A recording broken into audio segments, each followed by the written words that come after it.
Dubai ဟာ 5 star hotel တခုမှာ hostess တယောက်အနေနဲ့ဘာတွေလုပ်ရလဲသိချင်လားအားလုံးပဲမင်္ဂလာပါရှင် Welcome back to my Chance Paradise ဒီဗီဒီယိုလေးမှာ hostess တယောက်အနေနဲ့ဘယ်လိုတနည်းတာဖြတ်တန်းလဲဆိုတာကိုပြပြပေးသွားမှာဖြစ်ပါတယ်ပုံမှန်အဖြစ်တော့ဒုတိယမနက်6နာရီကနေစပါတယ် staff bus က9ခွဲထွက်တာဆိုတော့9နာရီကနေထားပြီးတော့ပြင်ဆင်ရပါတယ်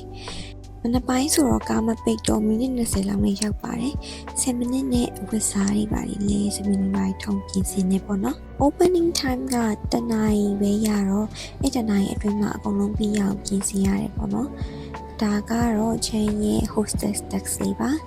ဒီအချိန်မှာပြထားတဲ့ juice လေးတွေက eye opener juice လေးတွေပါမနက် breakfast ဆိုတော့လူတွေကိုလမ်းစမ်းသွားတိုက်တဲ့သဘောပေါ့နော်hostess အလုပ်ကလေတော်တော်များများလှလှလေးနေရတယ်ဘာမှမလုပ်ရဘူးတက်တာတယ်လို့ထင်ကြတယ်ပေါ့နော်တကယ်လည်းလူကတော့တက်တာပဲမင်းခေါင်းတော့အရန်စားပါတယ် breakfast buffet ဆိုတော့အစားအစာလေးမနင်းတက်လေးထားရတယ်ပေါ့နော်အစားအစာမျိုးပေါင်းက100ကျော်လောက်ရှိတာဆိုတော့တနေ့နဲ့တနေ့နဲ့မတူပါဘူးအဲ့တော့မတူတာလေးကိုပြန်ပြောင်းရတယ်ကို့မှာလောက်ထားပြီးသားနင်းတက်မရှိလို့ရှိရင်အစ်စ်ကိုပြန်တိုက်ပြီးတော့ lemonade လုပ်ရပါတယ်အဲ့ဒါတွေအကုန်လုံးကိုတစ်နာရီအတွင်းပြီးအောင်လုပ်ရတာပါဒါကတော့ပြေးလွားပြီးွားလို့သပင်းကြီးစုပ်ဖွားဖြစ်နေရုပ်ပါပြီးတော့ရင်တော့ bill လေးကိုပေါင်းချဖြတ် room charge လုပ်ရပါတယ် Hey, good morning, sir. May I know your room number, please? 812, my wife's in there already. 812, your wife already there? What's this one? It's Jalap and Rose water, sir. Another J. Jalap and Rose water.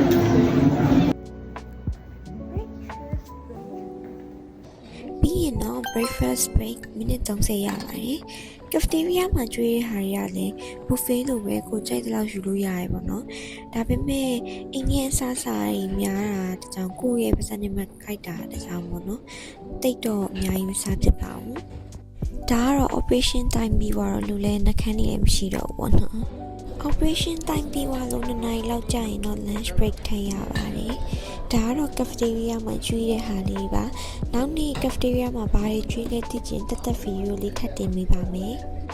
ဒါကတော့ဒီနေ့အတွက်နေ့လည်စာလေးပါရှင်ပြီးသွားရင်တော့ table ဒီပါဒီ white bag တွေကအကုန်လုံးပြီးသွားရင်တော့ napkin တွေခောက်ရပါတယ်မနက်ဖြန်တော့ပေါ့နော်ဒီမှာ hostess ဆိုပေမဲ့waiter waitress တွေလိုပဲအစုံတော့အကုန်လုံးရတယ်ပေါ့နော်ပြီးသွားရင်တော့ duty hours လေးပြီးသွားရင် in ပြန်ပါလိမ့်ရှင်ဒါကတော့ညနေနေဝင်ချိန်လေးပါအရန်လာတယ်ဒီနေ့ကကန်ကောင်းပြီးရနည်းနည်းစောပြေရတော့ပေါ့နော်နေဝင်ချိန်လေးကိုကြည့်လိုက်ရအရန်လာလို့ပါရှင်ဗီဒီယိုလေးကိုအဆုံးထိကြည့်ပေးတဲ့သူအားလုံးကျေးဇူးများကြီးတင်ပါတယ်ရှင်